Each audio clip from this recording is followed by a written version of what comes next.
Welcome to this short introduction to Inspire. My name is Christian Ansauger from the Environmental Agency Austria called Umweltbundesamt. This presentation will take around 7 minutes and no technical background will be needed in order to understand the content. What is Inspire? There are obviously different approaches to answer this question. The first way would be to mention that Inspire is a European law and European directive. And this directive says infrastructure for spatial information in the European community, which leads us to the second and third question. What is spatial data and what is spatial data infrastructure? As stated in the last slide, the first viewpoint of Inspire are the legal aspects. Inspire is based on the European Directive 2007/2/EC on the establishment of an infrastructure for spatial information in the European community.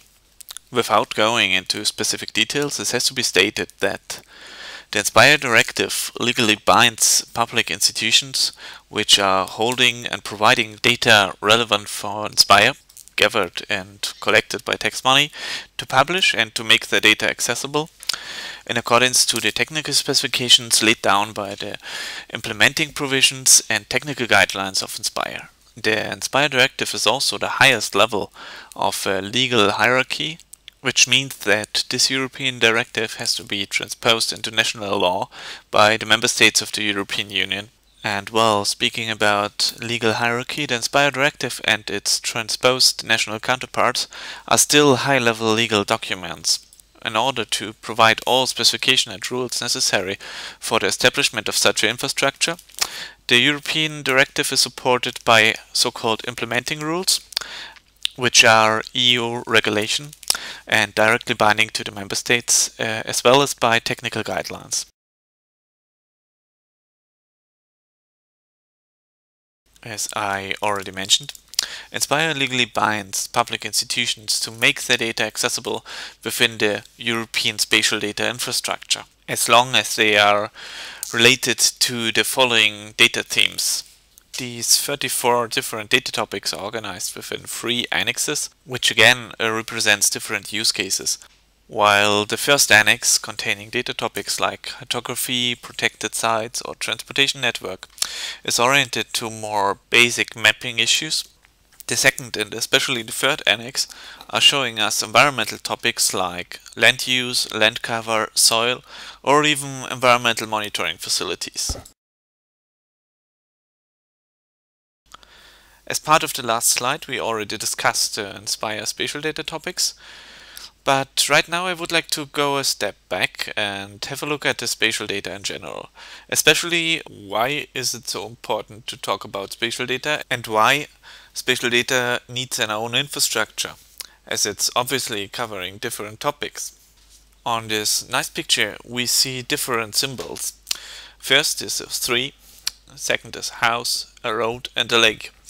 Yes, all these can be classified maybe to trees, to buildings, to traffic network or to hydrography. But they all have in common that they are located somewhere. This is of high importance as around 80% of data stored in digital archives today has a relation to a geographical spatial representation. So to give you examples, maybe like a point for a tree, like a line for a road or a polygon for a lake. The spatial aspect of this data is of even higher importance if we, for example, consider Tobler's first law of geography, which says everything is related to everything else by its spatial representation. And as everything is related to everything else, it is necessary to see spatial data as a bridging topic across different thematic fields rather than just an additional side component of information. And if we now go back to this nice picture of the Earth with the trees, with the houses, the lakes and the roads, and even if we consider them as spatial data with certain requirements, we come now to the core of the problems dealing with spatial data from different sources. And this is the inability to access and use data from sources other than yours. This inability is caused by the fact that this data, even if it's spatially related, normally is gathered, collected and organized by different organizations for different purposes. and also in different systems and on different places of the earth. Please don't forget the problem of multilinguality, the different languages we have in Europe. It's not obvious that everything will be in English or, as in my case, in German.